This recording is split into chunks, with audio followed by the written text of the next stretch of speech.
So, at the beginning of the film, we see the sky filled with birds.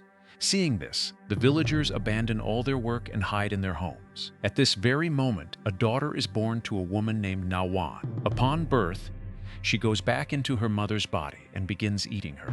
Seeing this horrific scene, the woman who delivered the child runs away in fear, shouting that the child is evil.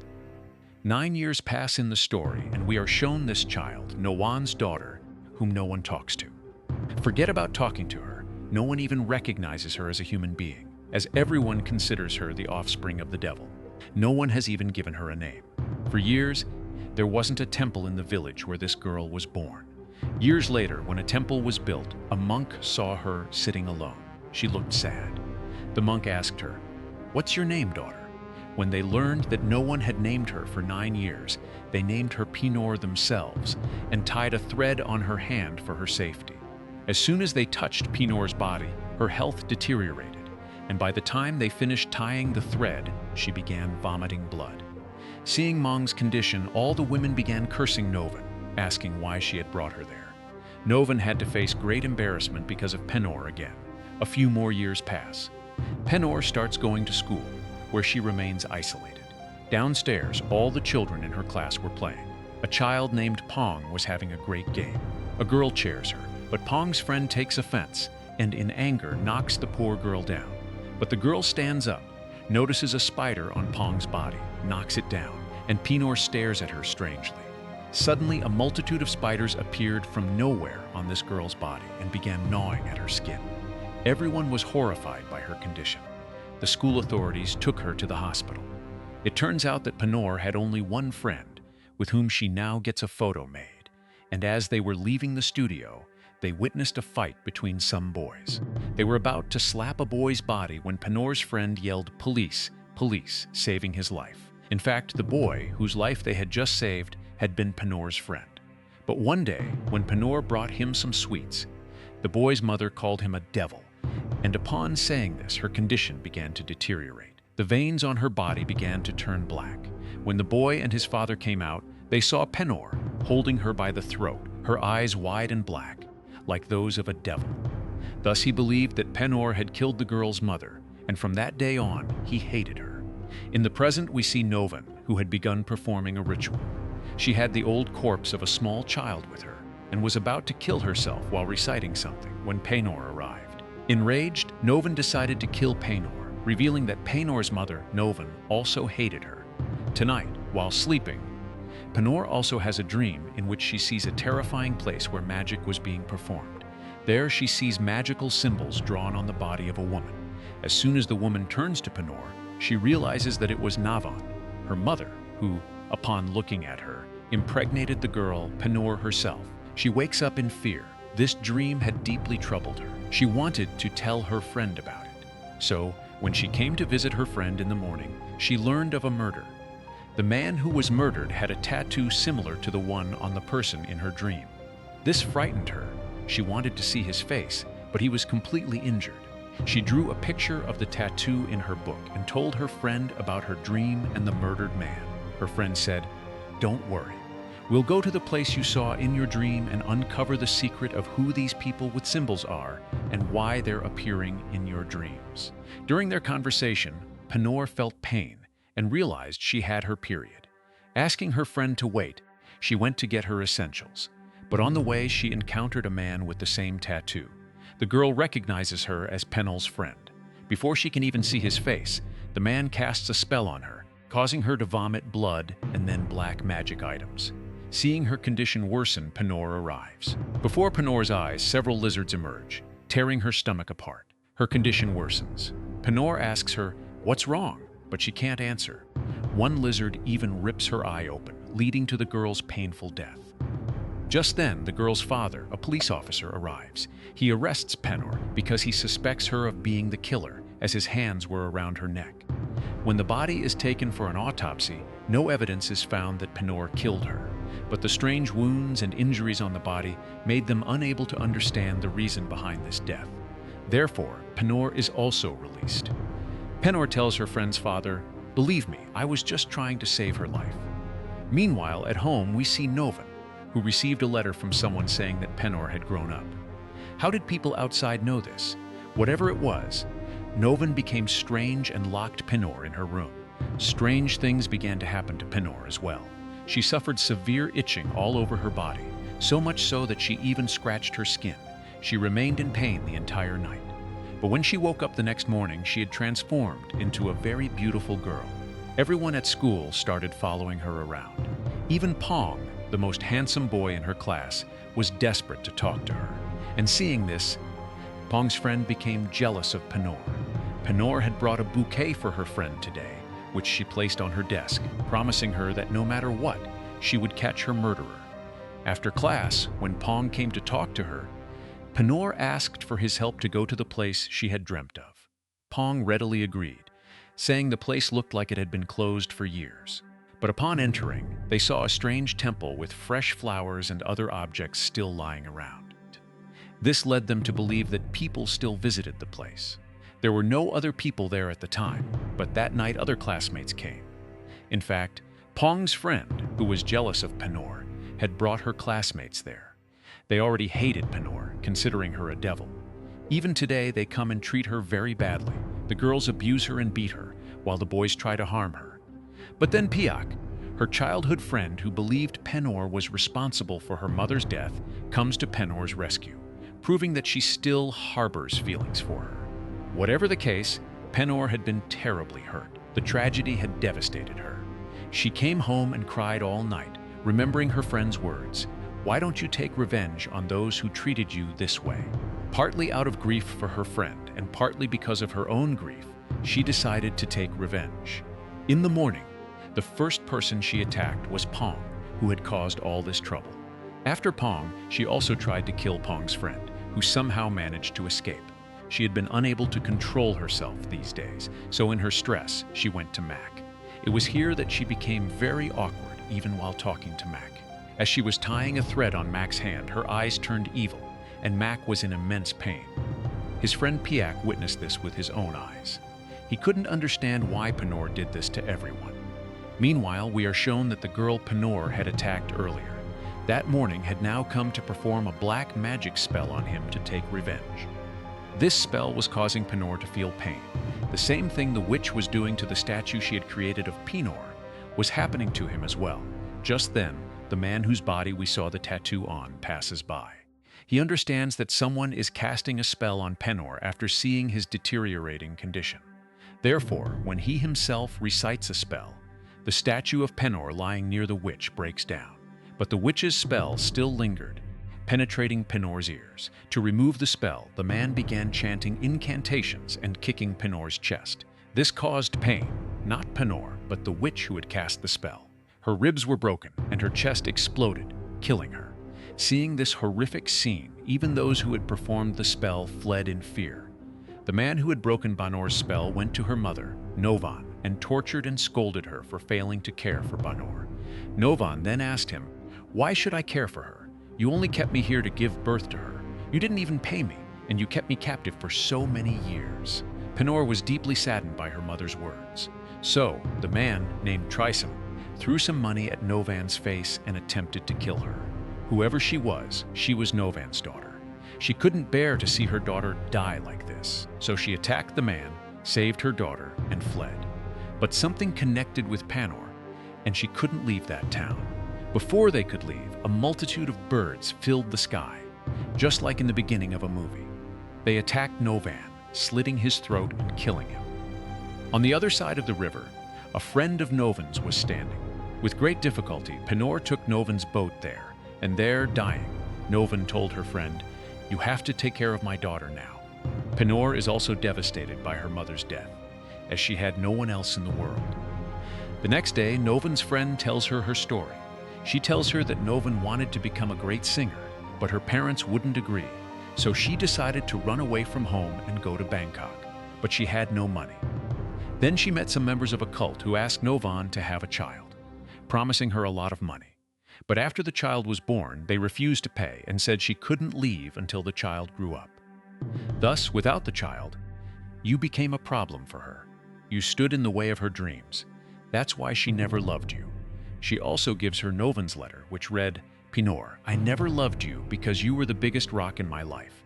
but then you loved me so much, and it made me feel guilty, wondering why I couldn't love my own daughter. Reading this, Penor bursts into tears. A twist here is the revelation that Penor possessed special powers, which many people were after, including Trisum, the man who wanted to kill Penor and take her powers. He begins to chant his magic spells, and a multitude of black birds appear at the house where Penor was. Seeing this, the woman takes Penor inside. Penor's condition has deteriorated significantly due to Trisum's magic, and she asks him to unleash his inner powers, enabling him to fight the world. To make her task easier, the woman begins to chant some spells herself, weakening Trisum's magic. Penor unleashes her inner powers, rendering Trisum's entire magic completely useless. Trisum is now deeply distressed. He goes to the leader of the company he was working for and tells him that his magic didn't work on Penor. The leader says, "Don't worry, whatever happens, Penor will come to us one day." Elsewhere, we see Pyogkini, Penor's friend. He wants to know what's wrong with Penor, that she's causing everyone trouble. To find out, he goes to the monk. Monk reveals the truth about Penor, a major twist for us. Penor wasn't a devil, but rather a powerful being who absorbed evil or curses. She could sense and save people who were cursed or possessed by negativity. She could absorb the magic of others, causing immense pain, but she never complained. Monk explains, "I don't know why the people of this town don't want a temple here and repeatedly use black magic to kill me, and Penor is the one who saves me." Pyok realized that even when Pyok's mother died, Penor wasn't killing them, but rather that they already had a dark spell on them, which Penor was taking upon herself. Now his respect for Penor increased even more. Here, we see that Penor herself is also very angry. She still wants to take revenge on the children who wronged her. She makes 4 dolls, the first of which is of Pong's friend who had planned this whole plan to abuse Penor. Here, we see that Pong and the girl were still together. They were saying, "Thank God Penor left here, otherwise who knows what would have happened with the magic potion. But even if she comes here, I'm not too afraid because I have the blood of the black dog, which easily dispels any spell." After a while, Pong leaves and Penor uses her magic to summon the spirit of the witch who had cast the spell on Penor, and the spirit begins to torment him. Pong, too, was no good person. He was also interested in girls and used black magic to attract them. This time he had come to Trisum, Penor's enemy, to seduce another girl. Penor became aware of his presence and took some mud from Pong's shoes outside Trisum's house to cast the spell on him. This is when Trisum became suspicious. He went outside to stop Penor, and they finally came face to face. He took the doll Penor had made and the other old woman with whom he had cast the spell on Pong and his companion. Trisum then began to break the doll while reciting some incantations, causing Penor pain. Penor somehow manages to get up and goes to the girl's house, collects the blood of the black dog, and pours it on Trisum. Trisum's magic is now useless. At Trisum's house, she sees numerous pictures and a child whom everyone respects very much. Trisum tells her that he is actually Penor's father. Hearing this, Penor becomes even more enraged and kills Trisum. Pong is still alive, and so is the girl. Pong blames the girl, saying, "I was certainly involved in their plan that day, but it was my friend who hatched the plan. Penor and no one else were spared." She takes a needle and sews their skin and lips together. The next morning, when school opens, everyone in the assembly room is horrified to see the bodies of the 4 children who had wronged Penor. Seeing this, we understand that Penor has taken revenge. Their deaths were so strange, the police receive news of another death. Upon arriving at the home, they discover that it was Trisum, whose intestines had been pulled out. At Trisum's house, they also find the bodies of Pong and his friend. The police quickly decipher the story, believing these children were killed out of a feud. However, Trisum's killer was likely someone else. They discover the same tattoo on Trisum's body, a picture of which his daughter had given them at Penor's request. The next day, a festival was to be held in town. The police arrived, knowing that Penor would be there to find the tattooed men who were after her and had killed her daughter. The police were expecting Penor to come and attack a couple of people, but Penor played the opposite game. Using her magic, she removed the tattoo from Trisum's body and mixed it into the villagers' food, casting a spell on it. This caused the villagers to develop a strange allergic reaction and begin dying on the spot. This caused chaos, but then the school principal arrived and began to heal them all, cursing Piak. He had no animosity towards Piak. He simply wanted to place the entire village's curse on one boy so that everyone would survive, and this was causing Piak immense pain. The villagers are finally healed, and they capture Penor and take him to a special place. We learn that the entire village was part of a cult that was after Penor. The leader of this cult was none other than the school principal, who is also Penor's father. In fact, the entire village knew about Penor all along, but remained ignorant throughout their lives. This cult possessed numerous demonic powers, which they would transfer into the bodies of women to preserve them. That's why the cult members summoned Novan and placed all those powers into her body. Here, we learn that Nov did become pregnant, but not with one child as per the cult's plan, but with two. One child possessed her demonic powers, and the other was Penor. Penor possessed all the good powers and could absorb all the evil. When the time came to give birth, it was shown that Novan was returning to her mother's womb. In reality, she was absorbing all the evil of the evil child she was carrying. This is why the second child is born dead, completely ruining the cult's plan. Now the only option left was to raise Penor. After raising her, she will have a child with the cult leader, who will inherit both Penor and all the cult's powers. During this time, Penor was bathed and dressed in a bridal suit, so that the cult leader, who is her own father, could visit her. The scene cuts to another scene, showing that Piak's condition is worsening due to the curse placed on him by the principal, the cult leader. Mac, along with Penor's aunt, is treating him to heal the debt. Then Penor's aunt remembers the child Penor was born with. They knew that even after death, the child's powers were immense. That's why they had preserved the child's skeleton until today. Now, to save Piak, they break the skeleton, grind it into powder, and feed it to Piak. Upon ingesting it, Piak is completely healed and decides to save Penor. On the other side, we are shown the cult members, the entire village, celebrating. Before Penor's father can get close to him, the police arrive and start firing. This is because Penor's friend's father had learned about the cult. He knew the entire village was involved in it. That's why he had brought his entire police force to destroy the cult. They began firing indiscriminately, enraging the leader. To defeat the police, he magically summoned a multitude of birds. Mock and Noman's friend also learned about this, and they also performed a spell to break the spell. The leader wanted to take all of Penor's powers from within. Therefore, he used magic to place a mask over Penor's face, which caused all of Penor's powers to be concentrated inside the mask. But then Piak arrived to save Penor and attacked the leader, angering the leader. He wanted to punish Piak for his actions, but he couldn't do anything to Piak because Piak had just eaten his child's skeleton, which possessed the same powers. Meanwhile, Mom and her companions burned the small skeleton, causing the leader to burn as well, as they both possessed the same powers. Before he could die, he casts another spell to break the spell and attacks Piak. He tells Penor to quickly put on his mask and return all his powers to him, or he will kill the boy. Penor complies, but Piak tells her not to do what she's doing. Pick up this stick and kill both of them. Destroy this man, destroy his powers. Hearing this, Penor picks up a single stick and stabs them both with it, after which she attacks the leader again, rips out his heart, and eats it, transferring all his powers to Penor.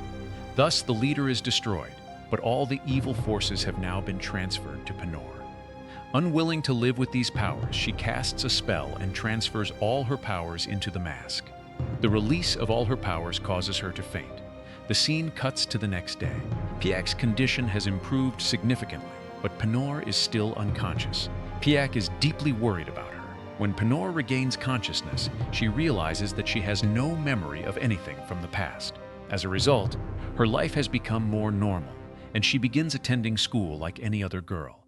But this is not what normal life means. It's not like Penor's powers were gone. They still exist somewhere within Penor. At the end of the movie, she's shown looking at two children in a strange way, as if she's absorbing their negative energy. And the movie ends with just that.